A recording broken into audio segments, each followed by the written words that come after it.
नमस्कार।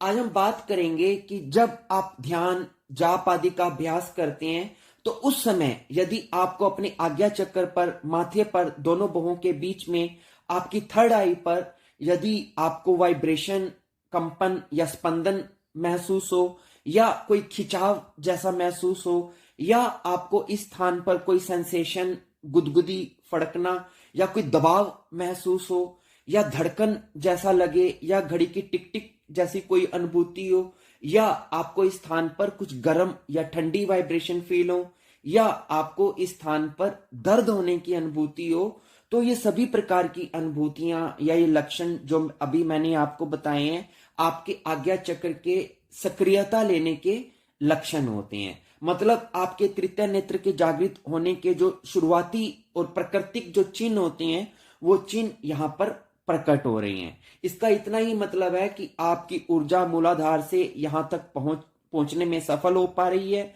जो कि एक शुभ संकेत है। हालांकि इन लक्षणों के कुछ नकारात्मक कारण भी होते हैं जो मैं आपको बाद में बताऊंगा। वस्तुतः ये जो सभी लक्षण जिसकी मैंने अभी बात की है, एक्चुअली में ये आज्ञा चक्र के जो पार्थिव रूप है, यानी कि जो पीनियल ग्लैंड है, जो पीनियल ग्लैंड हमारे मस्तिष्क के बीचों बीच स्थित है। ये चावल के दाने के आकार की एक छोटी सी ग्रंथि होती है। तो बेसिकली ये सभी लक्षण पीनियल ग्लैंड में एक्टिवेट होते हैं। तो जब किसी प्रकार की कोई भी क्रिया इस ग्रंथि में होती है पीनियल में, तो उसका जो रिफ्लेक्शन है वो हमें अपने माथे पर प्रतीत होता है या महसूस होता है। और जो धड़कन या टिक टिक की अनुभूति हमें आज्ञा चक्र पर महसूस होती है माथे पर, वस्तुतः वह धड़कन पीनियल ग्लैंड के अंदर हो रही होती है। यह धड़कन इसी जो ग्रंथि है इसी का ही एक स्पंदन होता है। एक्चुअली में यह स्पंदन निरंतर जारी रहता है, लेकिन अपनी दौड़ भाग की अशांत जिंदगी में हम कभी इस स्पंदन को महसूस कर नहीं पाते हैं।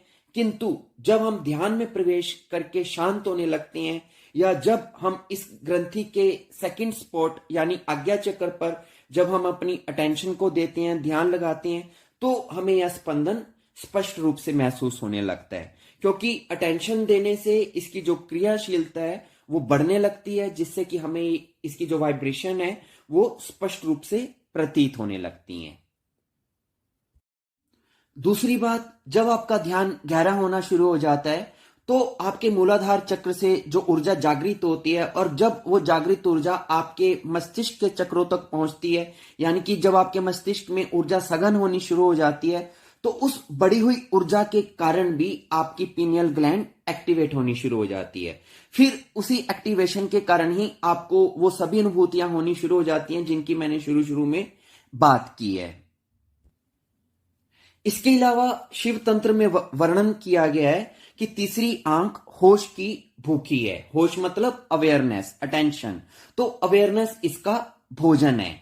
और आप देखना कि जब भी आप अपनी अवेयरनेस को, अपनी अटेंशन को अपनी आज्ञा चक्र पर केंद्रित करेंगे तो एक दो दिनों में ही जल्दी से ही कुछ की तो ध्यान लगाते सार ही आपकी इस आज्ञा चक्र में धड़कन होनी महसूस हो जाएगी। तो जब इस प्रकार आप अपनी अटेंशन को जब आप अपने आज्ञा चक्र पर केंद्रित करेंगे तो इसकी अति संवेदनशीलता के कारण आपकी यहां पर धड़कन शुरू हो जाती है। तो एक ये भी कारण है कि अवेयरनेस के कारण अटेंशन जब आप पे करते हैं अपने आज्ञा चक्र पर, उसके कारण भी ये लक्षण प्रकट होने शुरू हो जाते हैं। आपको यहां पर वाइब्रेशन या कंपन इस प्रकार की अनुभूतियां होनी शुरू हो जाती हैं। लेकिन आपको एक चीज और भी ध्यान रखनी है कि जितने भी लक्षण हैं ये सभी शुरुआती लक्षण हैं, क्योंकि चाहे आपको खिंचाव होता हो या वाइब्रेशन होता हो, ये सिर्फ इस बात के संकेत हैं कि चक्र ने गति लेना शुरू कर दिया है। मतलब ये ऐसे ही है कि जैसे कोई पहिया बहुत समय से जाम पड़ा था और चला नहीं था, लेकिन अब उसने धीरे धीरे थोड़ा थोड़ा करके घूमना शुरू कर दिया है। लेकिन यह पहिया पूरी स्पीड से घूमने लग जाए उसके लिए तो आपको लंबी साधना करनी पड़ेगी। लेकिन एटलीस्ट आपको इन लक्षणों को देखकर इतना संतुष्ट हो जाना चाहिए कि अब आपका आज्ञा चक्र शुरुआती जो उसकी सक्रियता है उसमें आना शुरू हो चुका है। इसके अलावा आपको अपने आज्ञा चक्र पर वाइब्रेशन होना इस बात का भी संकेत है कि आपके जो नीचे के चक्र हैं वो क्लियर हो चुके हैं। मतलब आपके नीचे के चक्रों में कोई ज्यादा ब्लॉकेज वगैरह नहीं है, तभी तो ऊर्जा आपकी ऊपर तक आ पाई है। और दूसरा ये इस बात का भी संकेत है कि आपके जो आज्ञा चक्र का स्थान है आपके माथे पर, वहां रक्त का प्रवाह बढ़ चुका है, ब्लड फ्लो वहां इंक्रीज हो चुका है, इसलिए आपको स्थूल रूप में भी वहां पर धड़कन या वाइब्रेशन महसूस होने लग जाती है, जो कि एक शुभ लक्षण है। और कई लोगों को माथे पर यह धड़कन ऐसे महसूस होगी जैसे कि उनकी दोनों बाहों के बीच में कोई घड़ी फिट हुई पड़ी है, और घड़ी का जो सेकंड वाला जो कांटा है वो धीरे धीरे घूम रहा है, और जब भी कांटा घूमता है सेकंड का तो उनको टिक टिक की आवाज आती है। और यह सभी लक्षण आपको कभी हो भी सकते हैं और कभी नहीं भी हो सकते। कभी आपको अपने दिनचर्या के दौरान भी यह लक्षण महसूस हो सकते हैं, और लेकिन आप जब भी सीटिंग में बैठेंगे, ध्यान में बैठेंगे, तब आपको यह लक्षण ज्यादा महसूस होंगे। खैर, अब हम बात करते हैं कुछ अन्य अन्य कारणों की कि ये जो लक्षण आपको होते हैं उसके और क्या कारण हो सकते हैं। जैसे कि मैंने शुरू में भी आपको बोला था, तो उसमें जो कारण है उसमें एक दो कारण नकारात्मक भी हैं। तो जो इसमें सबसे पहला कारण है, पहले हम उसकी बात करते हैं। तो यदि आपको अपने आज्ञा चक्र पर यानी दोनों बाहों के बीच में दर्द होता हो, धड़कन तेज होती हो और काफी काफी टाइम तक होता रहता हो, वाइब्रेशन बहुत तेज हो जाती हो, यदि आपको ये लक्षण जरूरत से ज्यादा हो रहे हो और इनके कारण आपको परेशानी भी होने लग जाए, अगर तो आप स्वयं को बैलेंस फील करते हैं, कोई परेशानी आपको नहीं हो रही है और आप शांत भी हैं, प्रसन्न भी है, सब ठीक है, फिर तो कोई बात नहीं। लेकिन यदि इन लक्षणों के कारण आपको थोड़ा दिक्कत भी आ रही हो, यानी कि आपकी नींद आनी बंद हो गई हो, या आपका सिर दर्द रहना शुरू हो गया हो, सिर में भारीपन रहता हो, अगर और इसके साथ यदि आपको एंजाइटी भी होने लग गई हो, अगर आपको ये लक्षण भी हो रहे हैं, तो फिर आपको सावधान हो जाना चाहिए। फिर इसका मतलब है कि इन लक्षणों का एक जो कारण है कि आप अपने चक्र को ओवर स्टिमुलेट कर रहे हैं, उसको ओवर एक्टिवेट कर दिया, आप उसको इम्बैलेंस की ओर लेके जा रहे हैं, उसको आपने असंतुलित कर दिया है। जबकि होना यह चाहिए कि आपके सभी चक्र, ना केवल आज्ञा चक्र बल्कि आपके सभी चक्र बैलेंस रहने चाहिए, कोई भी चक्र ओवर स्टिमुलेट या ओवर एक्टिव नहीं होना चाहिए। तो अगर आपको इस प्रकार के लक्षण भी आ रहे हैं तो जो भी क्रिया या जो भी आप ध्यान कर रहे हैं उसको आप तुरंत बंद कर दें। क्यों? क्योंकि उस क्रिया के कारण आपका जो आज्ञा चक्र है वो ओवर स्टिमुलेट हो रहा है, ओवर एक्टिवेट हो रहा है, उसको बैलेंस करने की जरूरत है।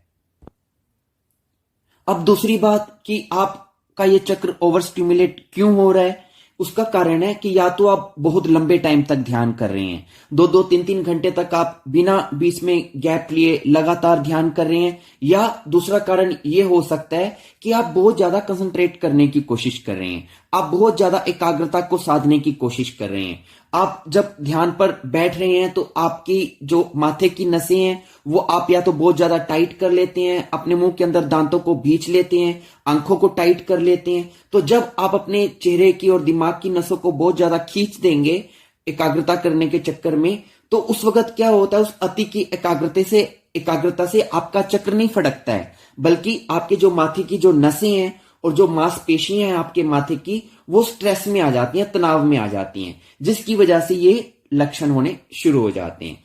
तो आपको क्या करना है, जब भी आप मेडिटेशन में बैठे आपको एकाग्रता जरूरत से ज्यादा नहीं साधनी है। उस वक्त आपके चेहरे की मांसपेशियां ढीली रहनी चाहिए, आंखें भी बिल्कुल रिलैक्स रहनी चाहिए, पूरे मस्तिष्क पे कहीं तनाव नहीं होना चाहिए। स्थूल रूप से आपका जो ऊपर का हिस्सा है सिर का और गर्दन का, ये बिल्कुल ढीला और विश्रांत रहना चाहिए, तब आप ओवर स्टिमुलेट नहीं करेंगे। और दूसरा, अपने ध्यान में बैठने के समय को धीरे धीरे बढ़ाएं, एकदम से लॉन्ग आवर सिटिंग्स मत करें। तो जब आप इन दो बातों का पालन करेंगे तो ये रीजन आपका ओवर स्टिमुलेशन का खत्म हो जाएगा। ये तो हुई एक बात। दूसरा कारण इस प्रकार के लक्षणों के होने का कि क्यों आपके माथे पे खिंचाव या वाइब्रेशन जरूरत से ज्यादा होनी शुरू हो जाती हैं, तो इसका दूसरा कारण है कि जब कोई आपका चक्र बंद होगा या ब्लॉक पड़ा हुआ होगा और जब वो खुलेगा तो फिर वो दर्द करता है। मतलब ये एक प्रोसेस के कारण होता है। जब भी अगर मान लीजिए आपके आज्ञा चक्र में कोई ब्लॉक है और जब वो ब्लॉक टूटता है तो उस टूटने के कारण, उस प्रोसेस के कारण थोड़ा सा दर्द या इस प्रकार के लक्षण आते हैं, लेकिन वो लक्षण जल्दी ही खत्म भी हो जाते हैं, यानी कि 2-4 दिन में वो लक्षण खत्म हो जाने चाहिए। तो इन लक्षणों के कारण भी ऐसा होता है कि कोई किसी प्रकार की आपकी कोई मानसिक या भावनात्मक कोई ग्रंथियां आपके आज्ञा चक्र में फंसी पड़ी हैं, तो जब वो ग्रंथियां खुलती हैं तब भी आपके आज्ञा चक्र में इस प्रकार के लक्षण आ सकते हैं। इसके अलावा पीनियल ग्लैंड जो आपके मस्तिष्क में स्थित है, जब वो अपने आप को डिटॉक्सिफाई करती है, अपने आप को रिपेयर करती है, तब भी आपको ये लक्षण आ सकते हैं। तो ऐसे में आपको क्या करना चाहिए इन सभी सिचुएशन में जो लास्ट की हैं? तो ऐसे में आपको कुछ नहीं करना है, जो भी हो रहा है होने दें। यानी कि जो शुरू की जो मैंने आपको लक्षण बताए हैं, जो सकारात्मक कारण है, अगर उन कारणों से अगर आपके अंदर ये लक्षण प्रकट हो रहे हैं, माथे पे खिंचाव हो रहा है, वाइब्रेशन हो रही है, तो इनको होने दें। ये सब शुभ लक्षण है। आपको उल्टा खुश होना चाहिए कि आपका आज्ञा चक्र खुल रहा है। और जब धीरे धीरे आपकी जब ये एनर्जी सुनियोजित हो जाएगी, तो ये जो लक्षण अगर ज्यादा भी हैं तो सामान्य हो जाएंगे। बस आपको इतना ध्यान रखना है कि इस दौरान आप अति की एकाग्रता ना करें, ओवर कंसंट्रेशन ना करें। और यदि ध्यान के समय जब आप बैठते हैं उस समय यदि खिंचाव ज्यादा भी हो जाए, तो कुछ सेकंड के लिए वहां से ध्यान हटा लें और अपना ध्यान किसी दूसरे चक्र यानी कि हृदय चक्र पर रख दें, और फिर कुछ सेकंड के बाद आप दोबारा आज्ञा चक्र पर भी आ सकते हैं। तो इस प्रकार से आप इस चीज को सुनियोजित कर सकते हैं। ओवरऑल अंत में मैं इतना ही कहना चाहता हूं कि ये जितने भी लक्षण शुरू में मैंने आपको बताए हैं, आपके माथे पर यदि खिंचाव होता है, वाइब्रेशन होती है, गुदगुदी होती है, धड़कन होती है, कुछ भी होता है, ये सभी लक्षण शुभ हैं। आप इनको वेलकम करें। हाँ, बस थोड़ा इतना प्रिकॉशंस रखें कि इस दौरान कहीं आप ओवर कंसंट्रेशन ना कर रहे हो, किसी प्रकार का ओवर स्टिमुलेशन ना कर रहे हो, जरूरत से ज्यादा टाइम इसको ना दे रहे हो। बस इतना ध्यान रखें, बाकी सब शुभ है। धन्यवाद।